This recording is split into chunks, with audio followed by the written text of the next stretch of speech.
लीना जी, इस world cup में मैं देख रहा हूँ जो छोटी टीमें हैं एसोसिएट मेंबर्स की बड़ा टफ टाइम दे रही हैं। क्या आपको इस टूर्नामेंट में T20 वर्ल्ड कप में कोई बड़ा अपसेट होता दिखाई दे रहा है? नहीं, बिल्कुल आप सही कह रहे हैं। देखिए, सारी छोटी टीम्स ने बेहतरीन क्रिकेट खेला है। मैं तो बल्कि इतना एक्सपेक्ट भी नहीं करी थी। जहाँ तक पाकिस्तान का ताल्लुक है, देखिए पाकिस्तान को तो पहले भी अमेरिका हरा चुका है, तो आज पाकिस्तान के लिए काफ़ी एक मैच है जो कि जिसकी इमोशनल भी अहमियत है।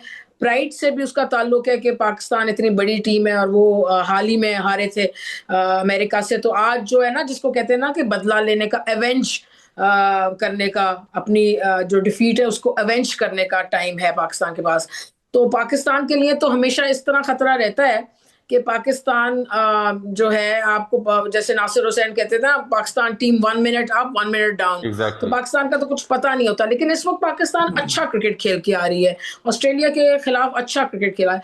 एक जो पाकिस्तान का जहां लूप होल मुझे नजर आता है टेक्निकली एज एन एनालिस्ट, और मैं बहुत खुल के इसके बारे में बयान करती हूँ कि पाकिस्तान में बाबर आजम की कोई जगह नहीं है। जो लड़का, जो प्लेयर 103 की स्ट्राइक रेट पे ऑस्ट्रेलिया से खेल के आ रहा हो, जिसको सिंगल रिफ्यूज करके अगले बैट्समैन ने 32 रन बना दिए हो उस ओवर में, स्टीव स्मिथ ने, जो कि 18 बॉल लेके 15 रन लेके परसों तरसों के मैच में जिसने गुजारे हो, तो ऐसे प्लेयर की इस फॉर्मेट में कोई जगह नहीं है। वनडे और टेस्ट में जगह है। तो अगर ये चेंज बहादुरी से हमारा कप्तान एक चेंज कर सकता है कि बाहर बिठाए बाबर आजम को और कोई यंग प्लेयर लेके आ जाए, नाफे को खिला ले, क्योंकि अगर नाफे फेल भी होगा ना तो 18 बॉलें लेके फेल नहीं हो जाएगा। या पूरा मिडल ओवर्स का जो सेक्शन होता है, 7 ओवर से 15 ओवर तक, वो पूरा जो है एग्जॉस्ट करके खुद ही अकेले वो नहीं हो जाएगा। और फिर बाबर आजम खेलने से ये भी परेशानी रहती है कि नंबर 5, 6, 7 बैट्समैन को दो दो इनिंग्स खेलनी पड़ती है। अपने एंड से भी खेलें, बाबर आजम के एंड से भी खेलें। अगर ये परेशानी, ये दिक्कत दूर हो जाए तो पाकिस्तान के अच्छे चांस है। जो आपका पहला वो था सवाल, वो मैं दोबारा उसके पे कहूंगी कि जो ये मिनोज हैं, यंग टीम्स हैं, बहुत अच्छा खेल रही हैं। डेफिनेटली एक ना एक अपसेट तो होगा। इनफैक्ट यूएसए ने इंडिया को भी काफी टफ टाइम दिया था। तो बाबर आजम के बारे में आप यानी बड़ी वाज़ेह ओपिनियन दे रही हैं, बड़ी लाउड स्टेटमेंट कि उनकी जगह नहीं बनती T20 में। I am a very bold person, I have always spoken the truth. मैंने, जो मुझे सच लगता है, मेरी नॉलेज पे जो कि वास्ट है, 30-35 साल की नॉलेज है, तो उसके बेसिस पे मैं बात करती हूँ और कभी नाजायज बात नहीं करती। ना मेरे कोई एजेंडे। मैं अभी भी कह रही हूँ कि वनडे और टेस्ट हर सूरत खिलाएं आप बाबर आजम को, रिजवान को भी। लेकिन ये फॉर्मेट में अब इतना क्रिकेट बढ़ चुका है कि जब तक आपकी 160 165 रन की स्ट्राइक रेट नहीं है, जब तक आपके पास अहलियत नहीं है 210 रन 220 रन चेस करने की या बनाने की, तो वो आपकी टीम जो है फिर थोड़ा सा नीचे लग जाती है। हम जबरदस्ती अपनी टीम को एक प्लेयर को खिलाने के लिए क्यों नीचे लगाएं। हमारे पास, अगर हमारे पास अच्छे यंग प्लेयर्स हैं तो मैं खिलाना चाहिए। बल्कि बाबर आजम को खुद कहना चाहिए कि मैं बैठ रहा हूं, आप यंग प्लेयर्स को खिलाएं, क्योंकि वो फॉर्मर कैप्टन भी हैं और इतने बड़े प्लेयर। ये क्या समझ आई आपको? डेवलपमेंट तो बड़ी इंपॉर्टेंट है, जो इंडियन मीडिया ने माहौल बनाया तो उसको देखते हुए पाकिस्तान ने जो फैसला किया, ये क्या समझ आई आपको? किस बुनियाद पे ये फैसला किया कि अब हम मैच खेलना है? देखिए, आपका बड़ा अच्छा सवाल है। देखिए, हमने जो किया वो बांग्लादेश के लिए एक प्रिंसिपल स्टैंड लिया हमारी गवर्नमेंट ने, हमारे पाकिस्तान क्रिकेट बोर्ड ने। बांग्लादेश के साथ जो हुआ, हमने का सोचा कि हम खड़े होते हैं उनके साथ, और जो जो मामला जस्टिस जो है वो होना चाहिए। क्योंकि इंडिया, आपको पता है, बहुत सालों से अब थ्रू दी आईसीसी और डायरेक्टली भी सारे क्रिकेट वर्ल्ड को बुली कर रहा है। आईसीसी उनकी सबसर्विएंट है। तो पाकिस्तान ने ये बड़ा अच्छा स्टैंड लिया।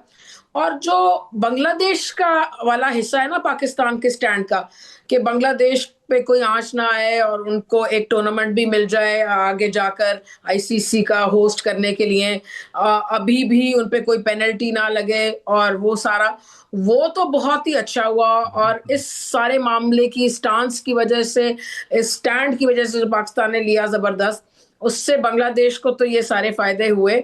और थोड़ा सा मुझे लगता है कि जो दिमाग है ना ठिकाने भी आया होगा इंडिया का भी। लेकिन मेरा ये सवाल है कि कुछ जो ये सारा कुछ था उसमें पाकिस्तान की अपनी भी कुछ डिमांड्स हमारे सामने आ रही थी कि जैसे कि टेस्ट चैंपियनशिप का टेस्ट मैच पाकिस्तान और इंडिया खेले न्यूट्रल ग्राउंड पे, जो रेवेन्यू शेयरिंग है पाकिस्तान और इंडिया के दरमियान उसमें भी कोई बेहतरी आए। यानी कि मैं सुना था कि 23% पाकिस्तान की गालिबन डिमांड है। और जो इंडियन प्लेयर्स हैं उनका क्रिकेट बोर्ड है उसका बिहेवियर भी बेहतर हो। उसमें कुछ क्लैरिटी नहीं हमें सुनाई दी कि ये फैसला तो हो गया जी, खुशी खुशी सारा कुछ। लेकिन क्या ये जो 3 चीजें मैं आपके सामने कह रही हूँ, एक रेवेन्यू शेयरिंग, दूसरा टेस्ट मैच की एक न्यूट्रल वेन्यू पे कुछ वादे, और तीसरा ये कि बेहतरी जो है बिहेवियर में और कुछ बुलिंग कम होना, इसके हवाले से कोई क्लैरिटी से बयान नहीं आया। तो मुझे इस बात पे थोड़ा सा ये अफसोस है कि क्लैरिटी से कुछ इसके बारे में भी बयान आना चाहिए था। जहां तक बांग्लादेश की मामलात की ताल्लुक है वो मुझे लगता है बहुत अच्छी तरह हल हो गए, और उसमें पाकिस्तान बांग्लादेश की दोस्ती भी बढ़ेगी। और मेरा एक और भी ख्याल है कि एक क्रिकेट ब्लॉक बनना चाहिए एशियन कंट्रीज का, जो कि जिसमें इंडिया ना हो, और इंडिया की जो बुलिंग है उसके खिलाफ भी कुछ स्टेप्स लेने की कुछ पोजीशन में आ जाए 3-4 मुल्क मिलके। ये क्या लगता है आपको, क्योंकि पाकिस्तान इंडिया का मैच जब भी होता है सबसे बड़ा मसला जो भारतीय क्रिकेट बोर्ड है या आईसीसी है उसका मसला रेवेन्यू है। उस मैच से जो रेवेन्यू जनरेट होता है वो ज़ाहिर बात है रिकॉर्ड रेवेन्यू जनरेट होता है। तो is this the main thing जिसकी वजह से, क्योंकि अगर पाकिस्तान ना खेलता मैच तो वो जितने भी राइट्स ब्रॉडकास्टर्स को मिले हुए हैं, जितनी बुकिंग हुई पड़ी है, बड़ा गर्क हो जाता है इंडिया का। हाँ देखिए, रेवेन्यू शेयरिंग एक इशू है, और आप गालिबन ब्रॉडकास्टिंग राइट से जो पैसा जनरेट होता है उसकी बात करें। देखिए, जो इंडिया पाकिस्तान का मैच होता है ना उससे जो रेवेन्यू होता है एक आईसीसी का या इंडियन क्रिकेट बोर्ड का, 60-65% एक इंडिया पाकिस्तान मैच से क्रिएट हो जाता है। तो एक ये भी मसला था कि अगर पाकिस्तान इंडिया से नहीं खेल रहा था तो वो सारा रेवेन्यू ना जनरेट होता, जो कि वाया ब्रॉडकास्टिंग राइट्स जनरेट होता है। तो जब इंडिया पाकिस्तान खेलेगा नहीं तो वो जो ब्रॉडकास्टिंग राइट्स हैं, जो ब्रॉडकास्टर्स हैं, वो बहुत सफर कर रहे थे, billions and millions and dollars का उनको नुकसान हो रहा था। तो जाहिर है आपको पता है कि पैसों का नुकसान तो कोई बर्दाश्त नहीं करता। और वो सुनने में ये आ रहा था, गालिबन, मैं गालिबन का वर्ड इस्तेमाल करूंगी, ये जो ब्रॉडकास्टर्स हैं इंडिया में वो आईसीसी को कह रहे थे कि जी अगर हमें इतना नुकसान होगा तो फिर हम आपको भी पैसे नहीं देंगे। जब वो आईसीसी को पैसे नहीं देगा तो आईसीसी आगे पैसे नहीं दे सकता, और आईसीसी वैसे ही बड़ा गुलाम है इंडियन क्रिकेट बोर्ड का। तो वो ये सारे मामलात हो रहे थे जिसकी वजह से रातों रात आपने देखा कि आईसीसी के सीनियर ऑफिशियल्स पाकिस्तान में आए।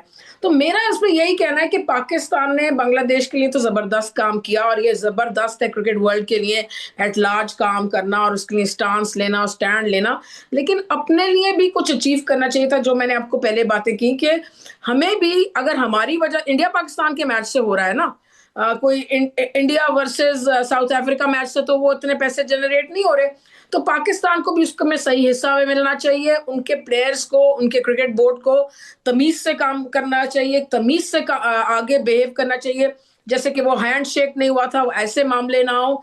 और रेवेन्यू भी पाकिस्तान को जस्टिफाइड मिलना चाहिए।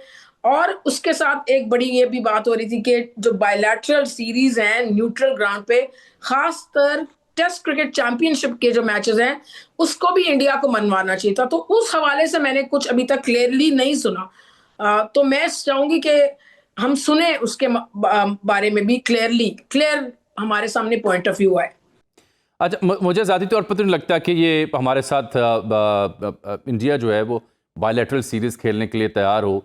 हत्ता कि जो आईसीसी टेस्ट चैंपियनशिप में जो मैचेस होने होते हैं उसकी प्रपोजल ज़रूर थी, लेकिन आई डोंट थिंक सो जो उन्होंने स्टैंड लिया वो उसके मुताबिक वो पाकिस्तान के साथ सीरीज़ खेलें। हरदर्मी है उनकी ज़ाहिर बात जब से मोदी जी की वहाँ पे हुकूमत है। लेकिन मैं देख रहा हूँ इनके कुछ ओहदेदारों की जानिब से कुछ बेहतर रवैया है, पॉजिटिव स्टेटमेंट्स हैं, इंडियन मीडिया उसी तरह नशर कर रहा है, जो कल के फैसले को बड़ा खुशाइंद करार दे रहे हैं जो पाकिस्तान ने डिसीजन लिया है। देखिए वो लहजा तो वो 15 फरवरी के बाद इस्तेमाल करेंगे ना। अभी तो वो मैच में टाइम है, पाकिस्तान अगर दोबारा से अकड़ जाए तो वो तो नुकसान उनका वो ही रहेगा। तो वो तो आपको पता है, देखिए इंडियन जो लोग हैं वो इमोशनल नहीं है, वो बहुत शातिर तरीके से सोचते हैं, बिल्कुल हिसाब किताब से बात करते हैं। तो इस वक्त तो उनकी पॉजिटिव ही गुफ्तगू होगी। लेकिन मेरा यही, मैं ही कह रही थी कि इस वक्त पाकिस्तान के पास बड़े सारे इक्के पाकिस्तान के पास थे, तो कम से कम पाकिस्तान को 3-4 शर्तें जो पाकिस्तान को भी आगे फायदा जिससे पहुंचे वो भी मनवा लेनी चाहिए थी। और अगर मनवाई हैं, आई होप मनवाई हो, तो उसका क्लैरिटी से कोई ऐलान होना चाहिए।